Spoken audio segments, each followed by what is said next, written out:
Punta del Diablo, a charmingly rustic fishing town in the Uruguayan province of Rocha. Its beaches are divine,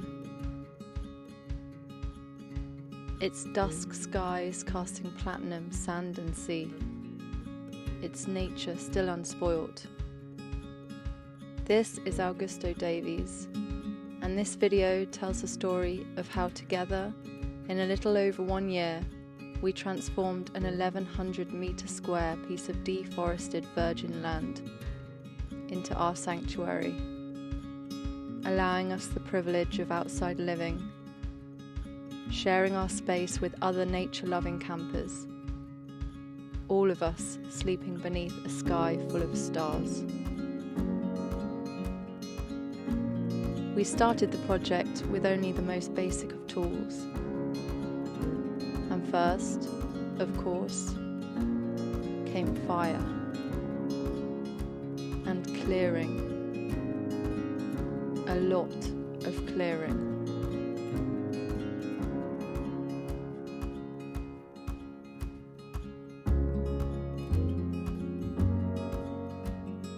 After fire came water. A 22-metre well was dug. After locating a water source using sticks as dowsing rods.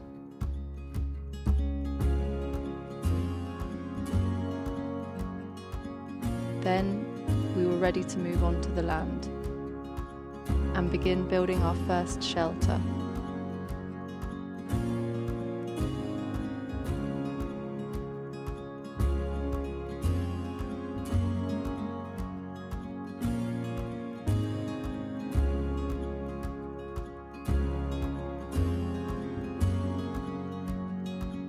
When that was ready, we built a toilet.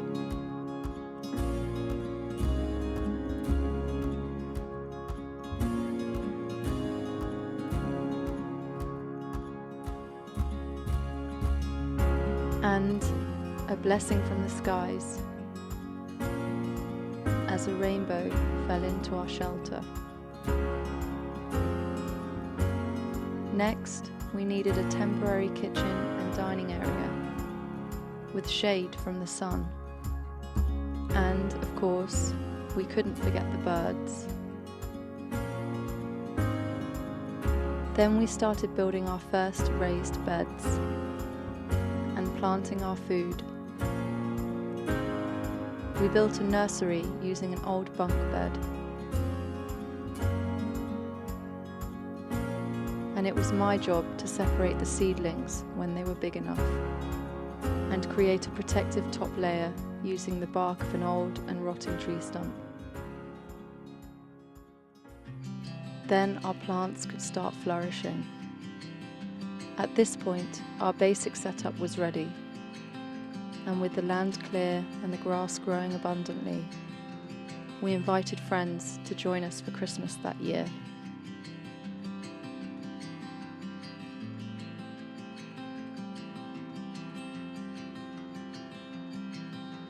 We cooked all of our meals on an open fire,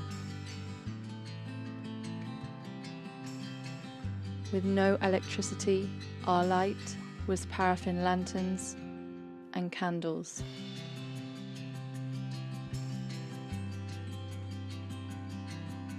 And in the new year, work began on the main house.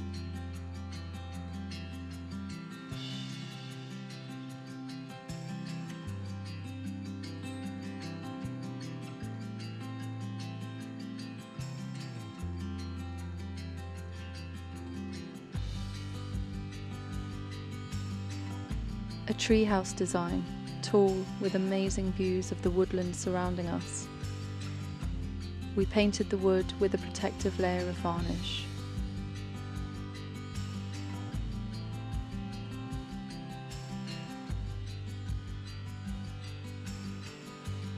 And then, of course, this house was blessed by a rainbow too.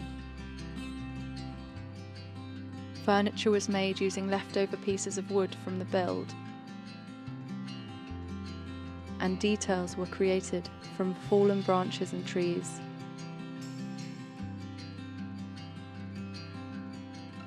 The kitchen was made using 100% recycled or salvaged materials, which we found in bins, on the side of the road, or on abandoned land.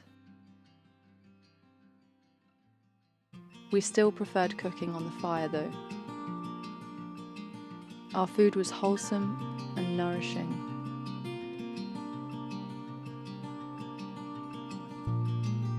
Which of course we seasoned with our own fresh herbs and spices. We had an adorable band of free-roaming chickens and made a nursery for when they have babies.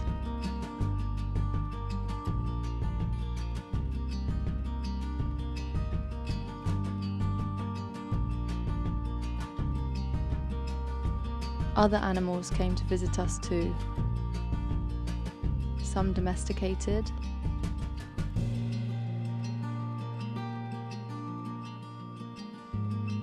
others wild.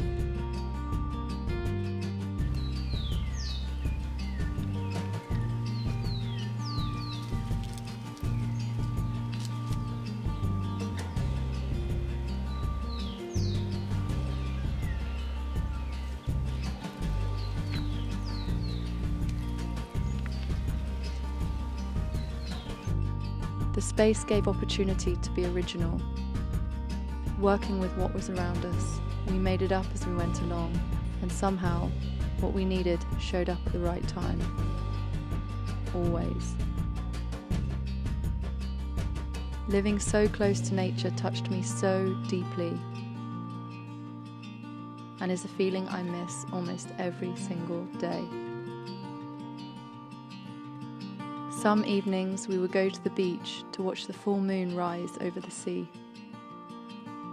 Most evenings, though, we stayed on the land, drinking wine and beer by the campfire, sometimes making homemade pizzas.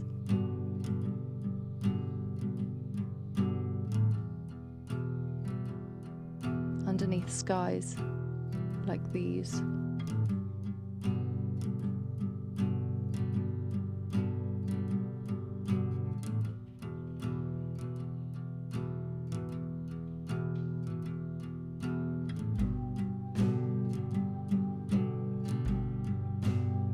We set up a solar system and built a bathroom.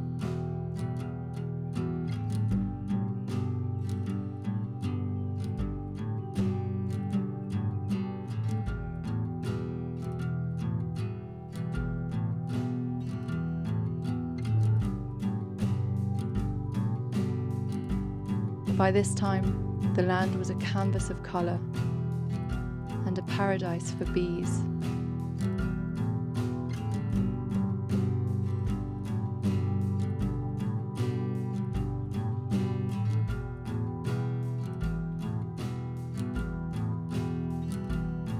We built a shade over the vegetable garden to protect fragile leaves. And we were rewarded with a fruitful organic harvest.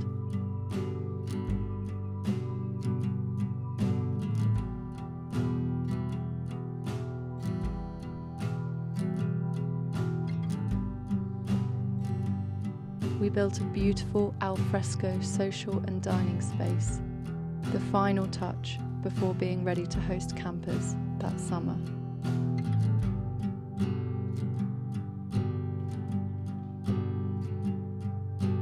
Visitors from all over South America and some from Europe came to share our experience with us.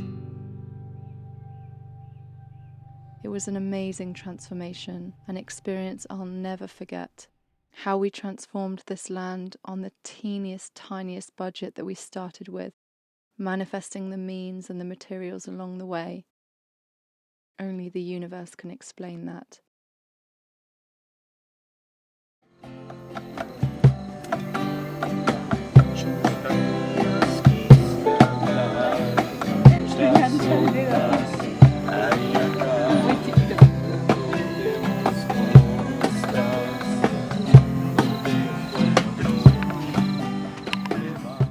Only 2 years after arriving, I left Uruguay and left our project behind me. Perhaps you're all wondering why. Well, stay tuned and all will be revealed in time. Thank you for watching.